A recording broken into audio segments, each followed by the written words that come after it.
Olá, seja muito bem-vindo ao programa Em Evidência de hoje, aqui pela Masper TV.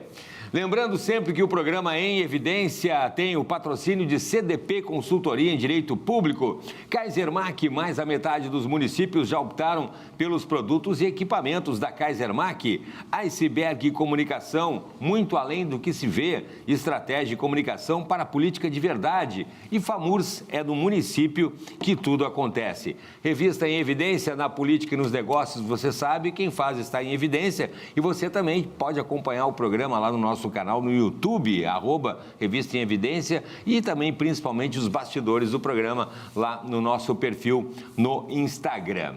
Neste programa de hoje, a Assembleia do Rio Grande do Sul, Assembleia Legislativa do Estado, está em evidência. E para começar, vamos entrevistar aí um deputado que está fazendo a diferença do Parlamento Gaúcho. Senhoras e senhores, com vocês, Capitão Martim. Seja muito bem-vindo, obrigado pela participação. Eu que agradeço, Cláudio, mais uma vez aqui com vocês e a todos que estão nos acompanhando.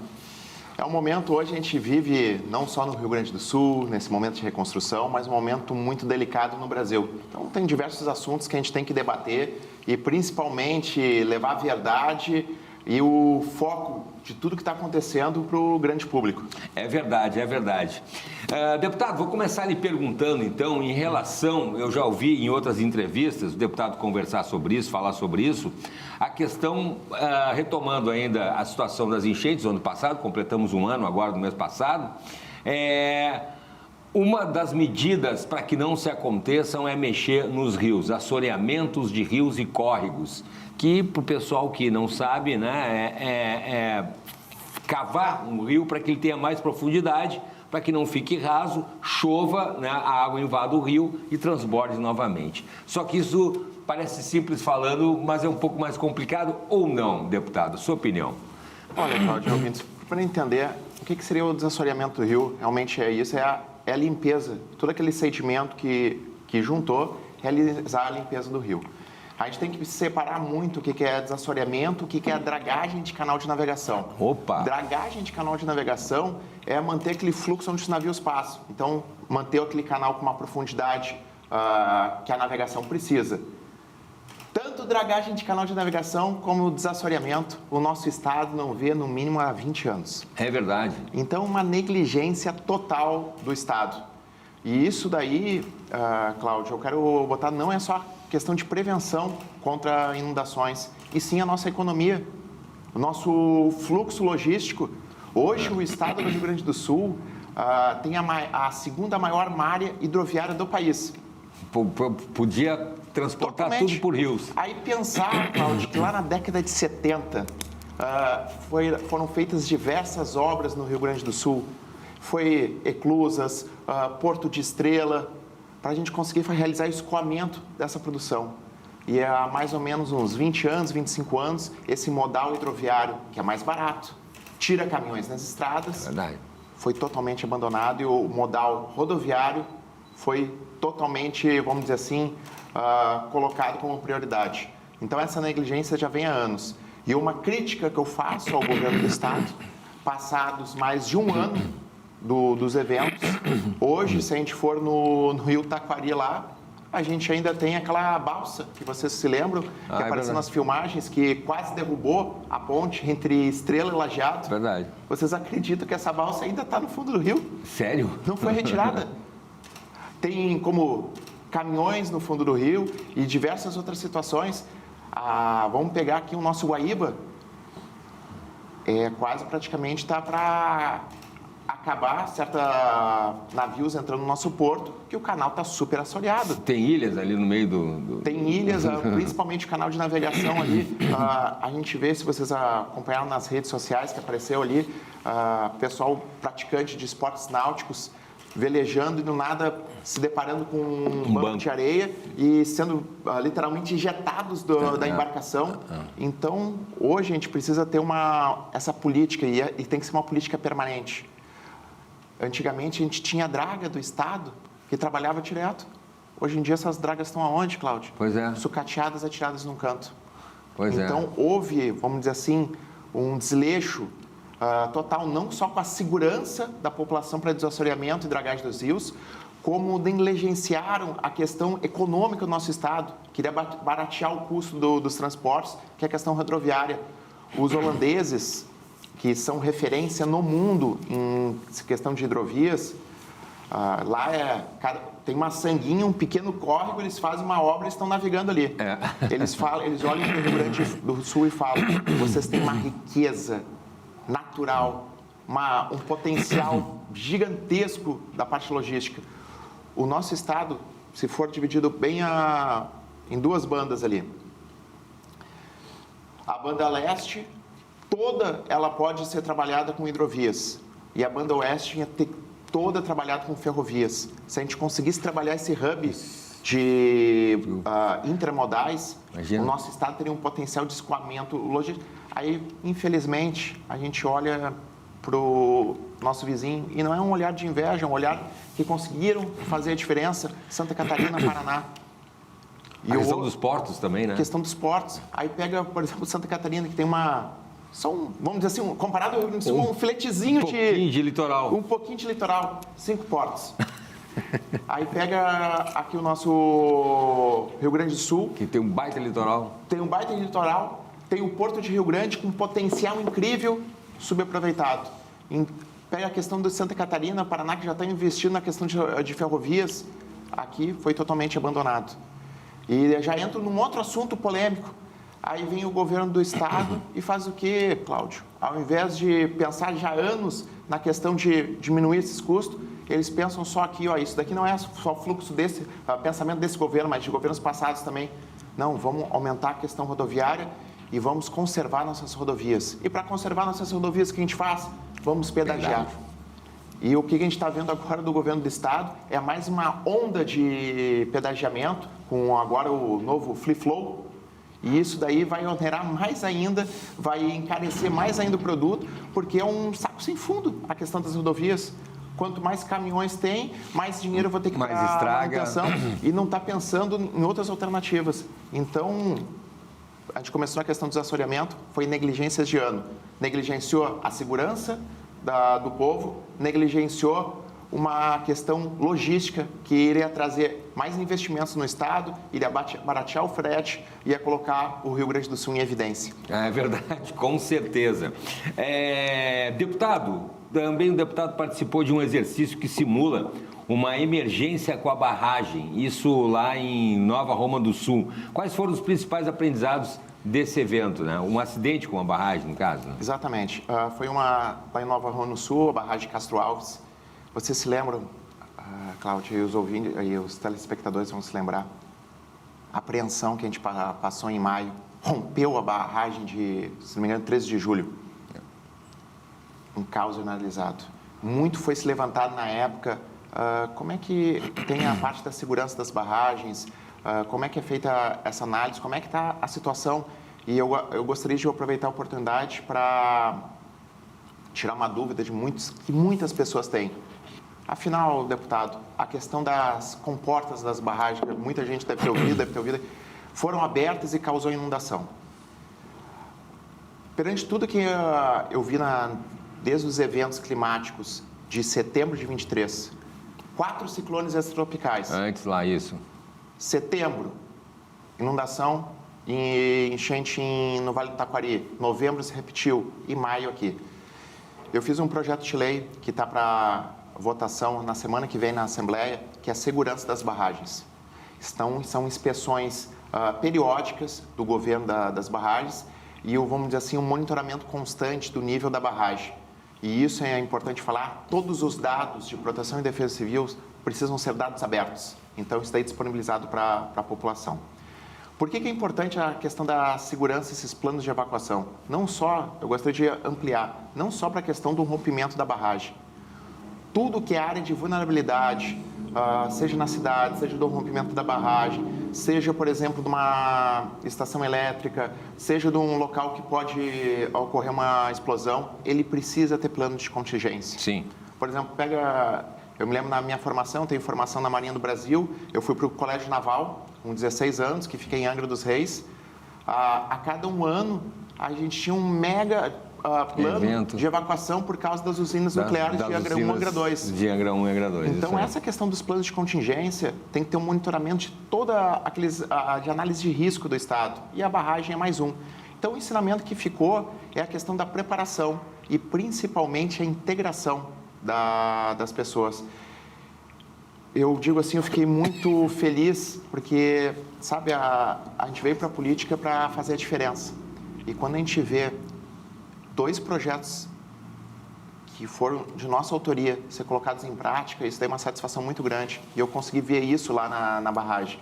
Foram o primeiro projeto que já virou a realidade, a segurança das barragens, e isso levou também a exercício simulado.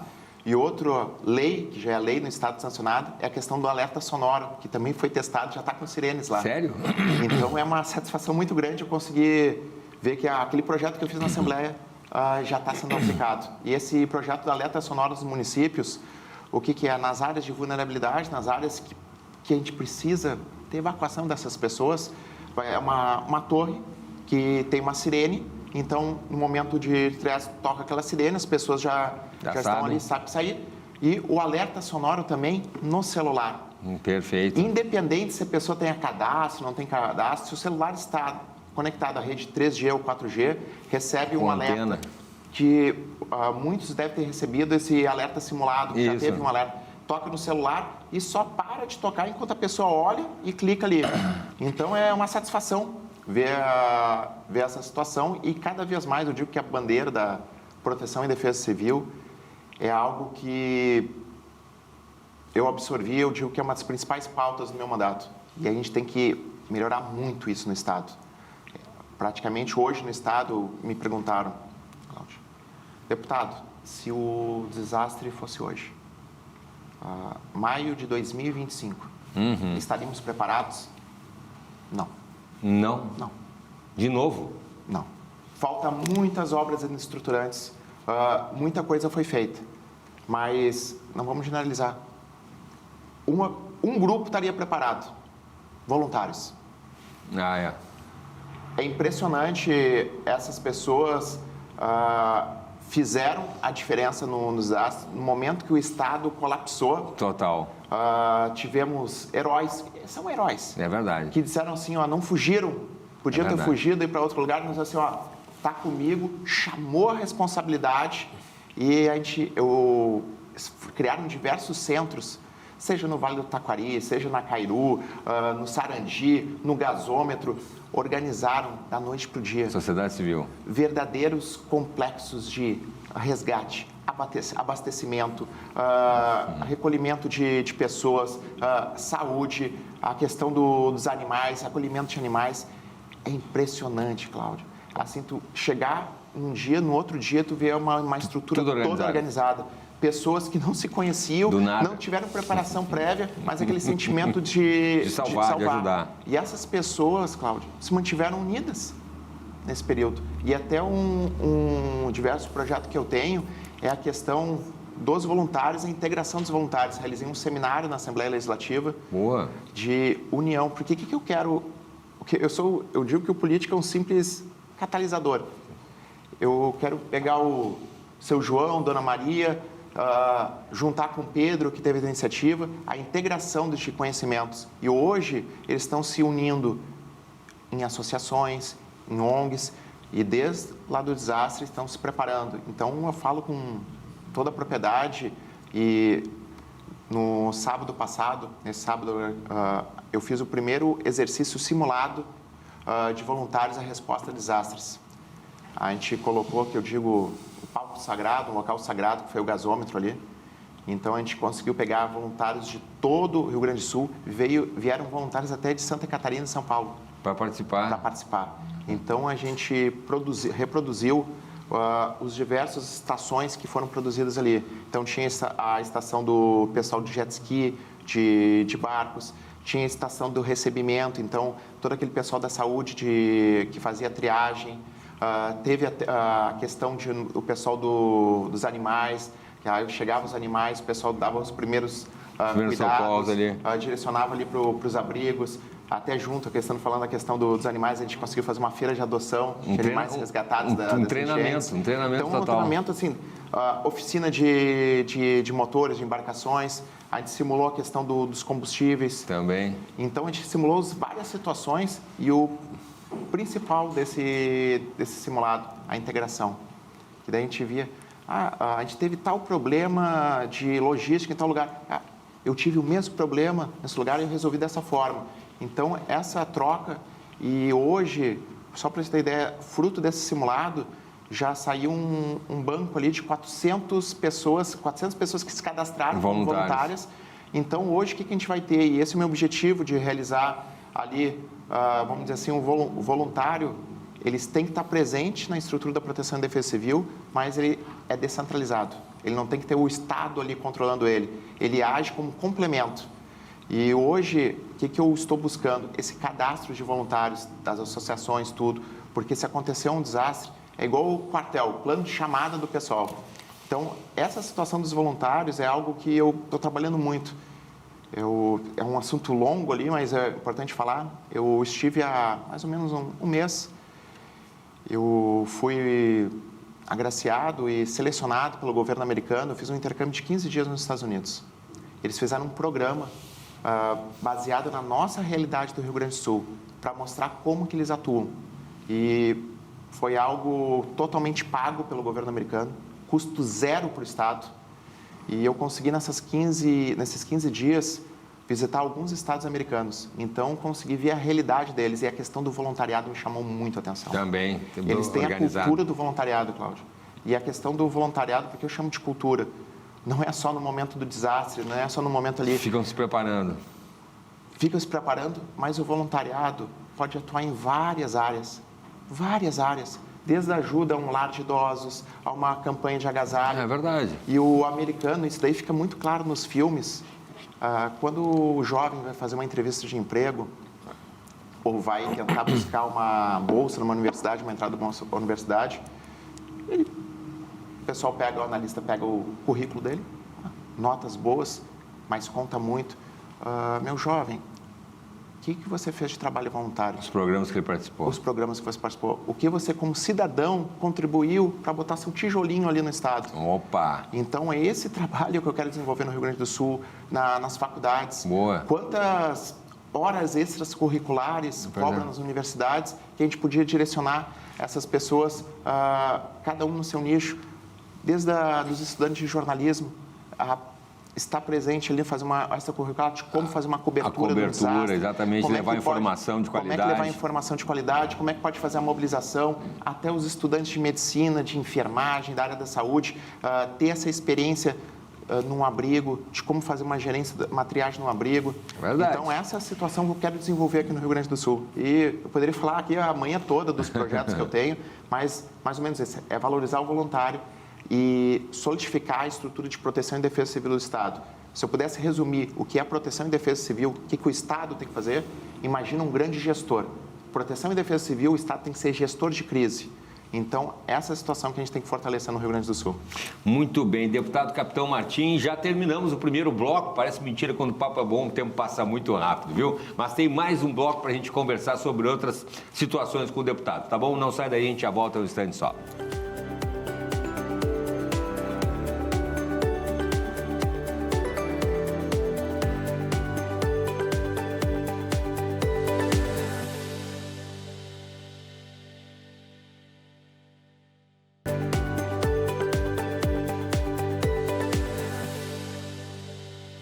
Estamos de volta com o programa Em Evidência na TV, aqui pela Masper TV, sempre agradecendo a sua audiência, o seu carinho com a gente aqui. Lembrando que o programa Em Evidência na TV tem um patrocínio de CDP, Consultoria em Direito Público, Kaisermac. Mais da metade dos municípios já optaram pelos produtos e equipamentos da Kaisermac. Iceberg Comunicação, muito além do que se vê, estratégia de comunicação para a política de verdade. E FAMURS é no município que tudo acontece. Revista Em Evidência, você já sabe, quem faz quem está em evidência, e a gente convida você também, né, para conferir a gente aí, Revista em Evidência, no nosso canal no YouTube e também lá no nosso perfil com os bastidores, lá no Instagram.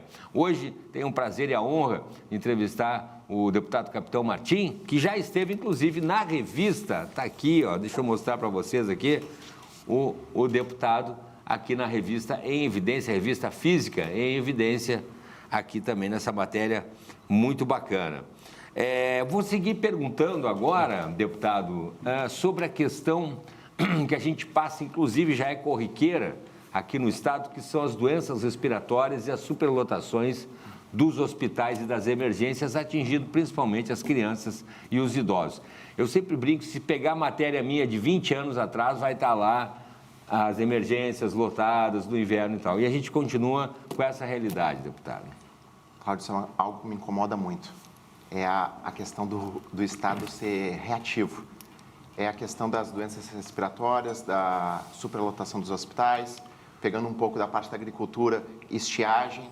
Toda vez que isso daí surge, é tido como algo novo.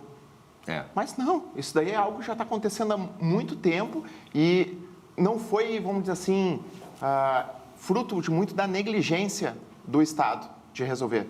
Tem soluções. Estiagem tem solução, a questão da saúde tem solução. O que eu vejo a questão da saúde hoje em dia? Vamos dizer explicamente essa crise que estourou agora. A saúde é algo que tem que ser construída ao longo do tempo. Não é algo que tu toma uma ação imediata para, vamos dizer assim, contornar aquele problema e vai resolver. A saúde precisa ser construída.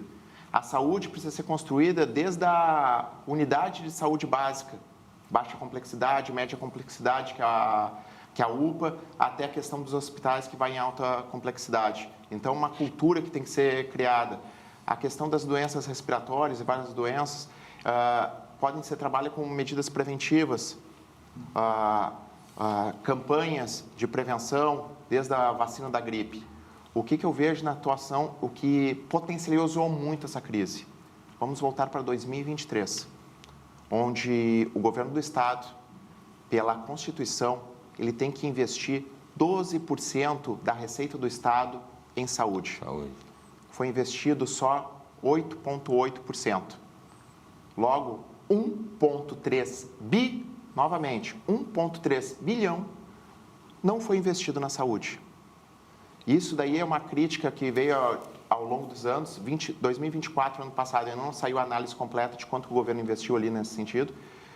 E aí que está a crítica. Os prefeitos estão desesperados, que não houve repasse e tem que assumir a responsabilidade. Então, teve que assumir as responsabilidades. Hoje, tem prefeituras que estão investindo muito mais que 12%, que é o mínimo constitucional, 20%, 25%, porque o Estado não deu assistência. E não sou eu que estou falando, são diversos prefeitos. Então, essa crise foi se instaurando aos poucos.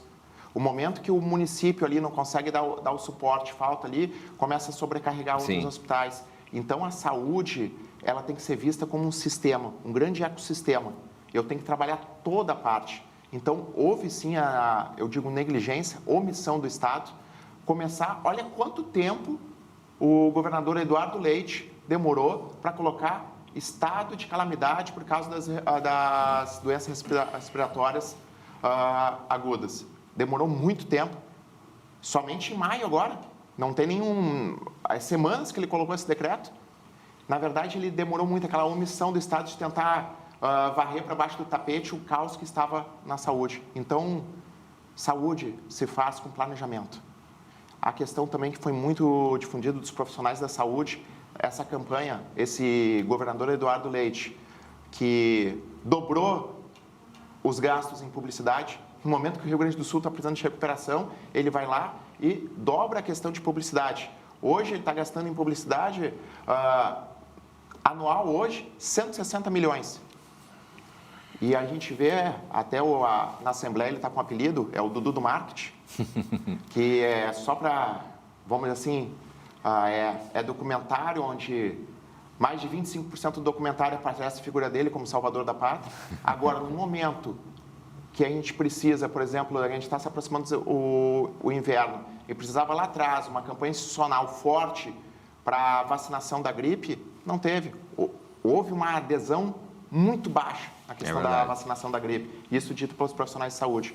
Então, a questão foi negligência, omissão. Não tem outra coisa a falar e, principalmente, tudo isso do governo do Estado.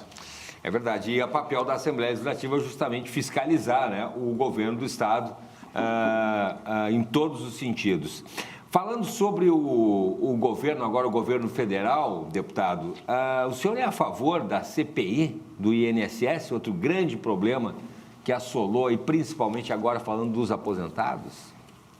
Eu vejo muito essa questão do governo é seletivo, né?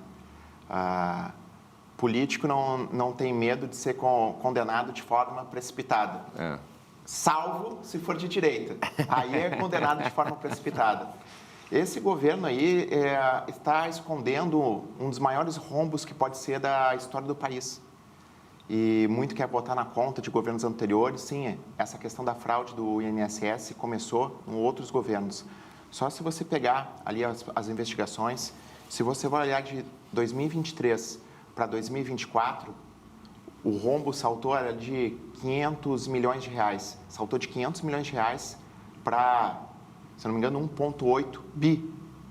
Então, o foco que foi a farra do INSS foi a partir de 2023 do atual desgoverno.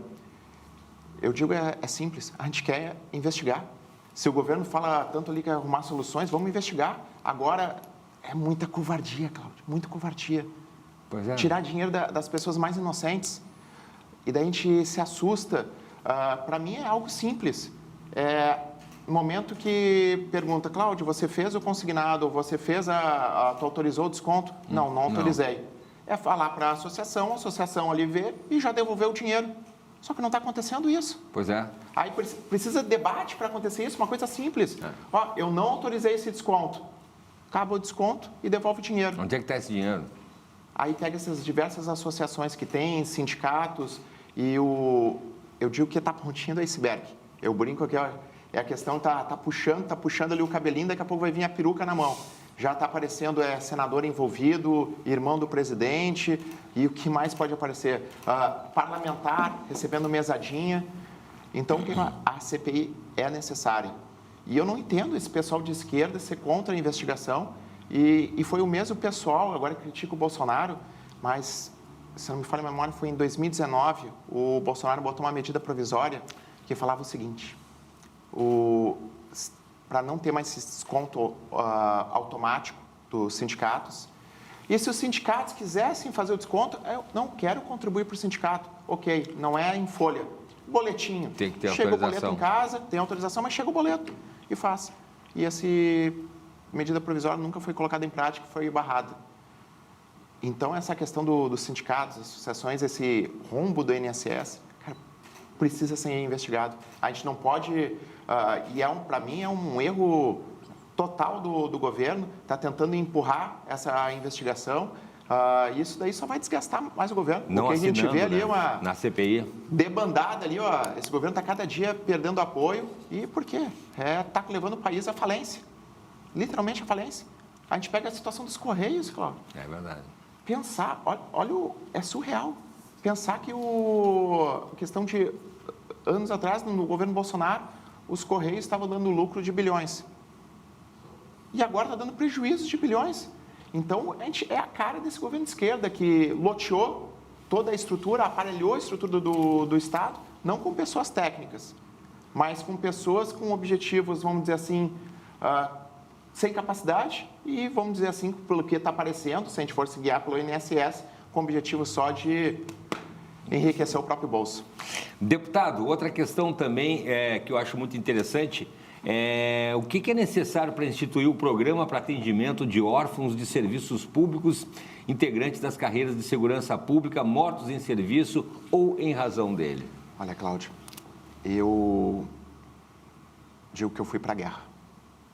Eu vivi na pele uns locais que eu digo que está em guerra constante, é um dos piores locais do mundo de guerra. Isso não dito por mim, dito por pessoas de fora do Brasil que já participaram de diversos locais de conflito. E esse local se chama Rio de Janeiro. Eu vi lá e atuei na pacificação do Rio de Janeiro para os grandes eventos. Eu combati, durante a intervenção federal, aquele local que já é um estado paralelo. E tem pessoas que levantam todo dia e vão para a guerra. São aquele escudo de proteção entre o crime e o cidadão. E são os agentes de segurança pública. Falando aqui do Rio Grande do Sul, no Brasil, por isso que me motivou a criação dessa lei, quantos tombam em serviço? Dão a vida pela gente. E ninguém fala nada. E ninguém fala nada. Então, o mínimo que o Estado pode fazer, e isso que é essa minha lei aqui no Rio Grande do Sul, é para dar apoio a esses órfãos, desses heróis que tombaram em serviço. Esse projeto hoje já passou na Comissão de Constituição e Justiça, que é a primeira comissão, só para o pessoal entender na casa. Antes do projeto em votação no plenário, ele passa por diversas comissões para analisar se ele é constitucional, parte da juridicidade, legalidade do projeto, e depois vai para comissões de mérito, que vai analisar o mérito do projeto. Hoje já passou pela comissão de é constitucional, legal, juridicidade ok, e está na comissão de mérito. E eu acredito que em breve esse projeto vai em votação ao plenário. E a gente possa dar o mínimo de retorno, um apoio com equipes multidisciplinares que vão cuidar ao longo da vida desse órfão, desse herói, um direcionamento para essas crianças. Então, é um projeto que até me emociona em falar, que me lembro de colegas que literalmente tombaram do meu lado. Então, é o mínimo que a gente pode retribuir para essas pessoas que tanto fazem por nós. Concordo, deputado. Perguntar outra situação também delicada, que é a questão da sua opinião sobre o cadastro público de estupradores. Como é que está isso?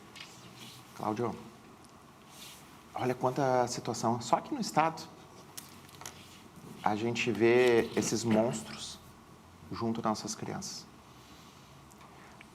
Teve aquele caso de Tramandaí, pessoa já condenada.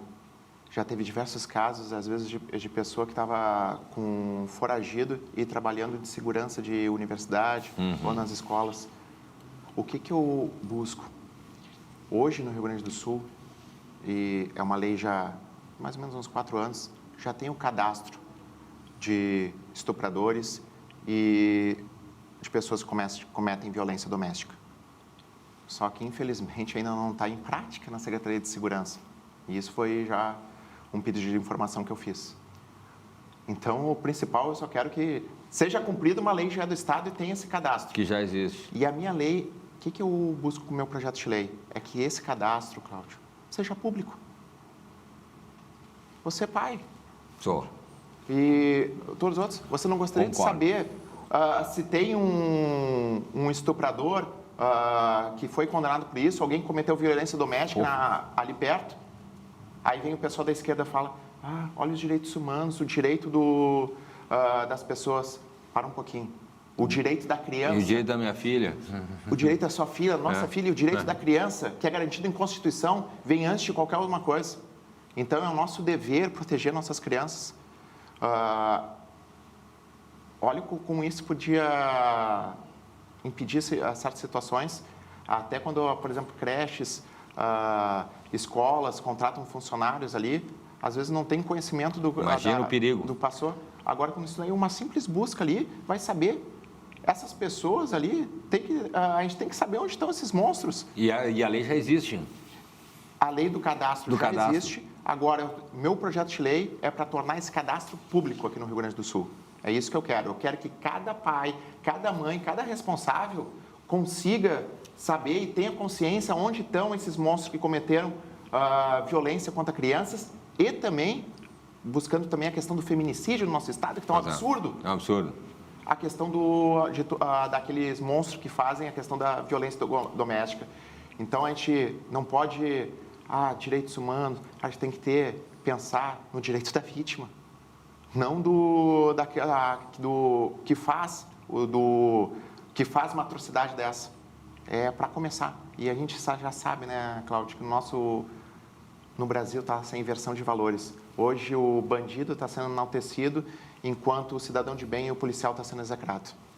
Infelizmente, né? Infelizmente. Bom, falando sobre isso também, a gente tem uma relação aí muito polêmica que é a questão do judiciário, né? O senhor considera que a gente está vivendo hoje, deputado, uma espécie de ditadura do Poder Judiciário? A gente comentou isso no outro bloco lá, sobre a questão da arbitrariedade do STF, por exemplo. Bom, a partir do momento que a gente tem um judiciário seletivo, a partir do momento que a gente tem um judiciário que absorveu para si a função de censor, o que seria o censor? A questão que regula a questão, o que é censura, o que não é censura.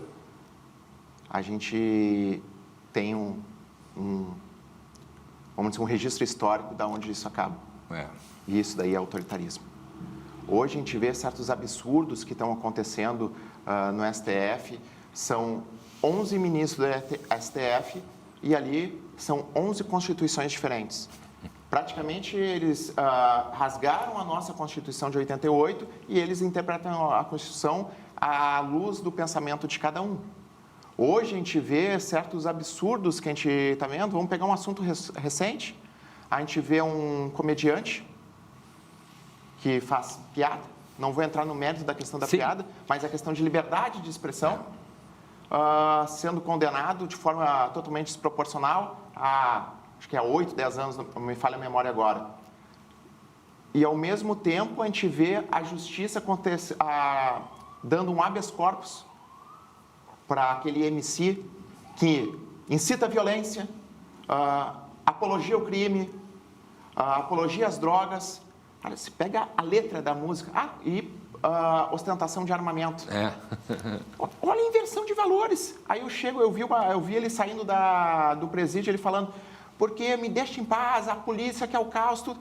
A gente está numa inversão de valores, a gente está vivendo a era do herói e vilão. Triste, né? Então, quem protege está sendo execrado. E o judiciário tem culpa nisso daí tudo. Hoje, o sentimento de impunidade que a gente vive é o que está aumentando a criminalidade. Isso é culpa do judiciário. E a questão da desproporcionalidade das penas do STF. Hoje o STF, ele está um tribunal ali político, totalmente político.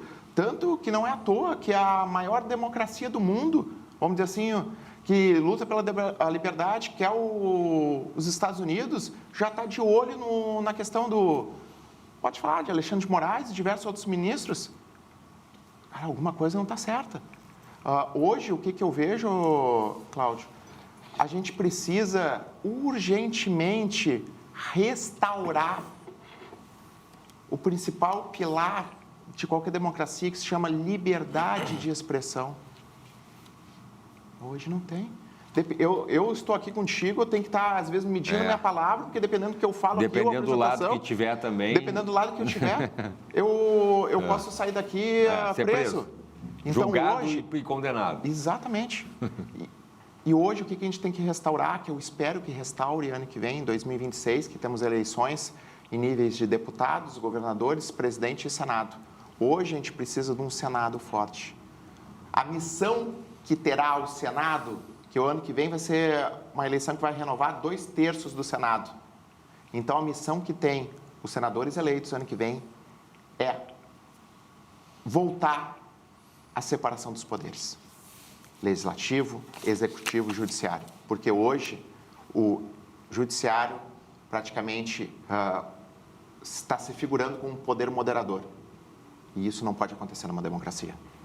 Maravilha. Infelizmente, nosso tempo está esgotado aqui. Quero agradecer a participação aqui do deputado Capitão Martim. Muito obrigado pela participação mais uma vez, né, por nos atender aqui. Um excelente trabalho. Somos parceiros, tá bom, capitão? Obrigado, Cláudio, mais uma vez aí, tendo a honra de estar junto com um amigo. E um bom domingo a todos aí que nos estão assistindo. Maravilha. Obrigado mesmo.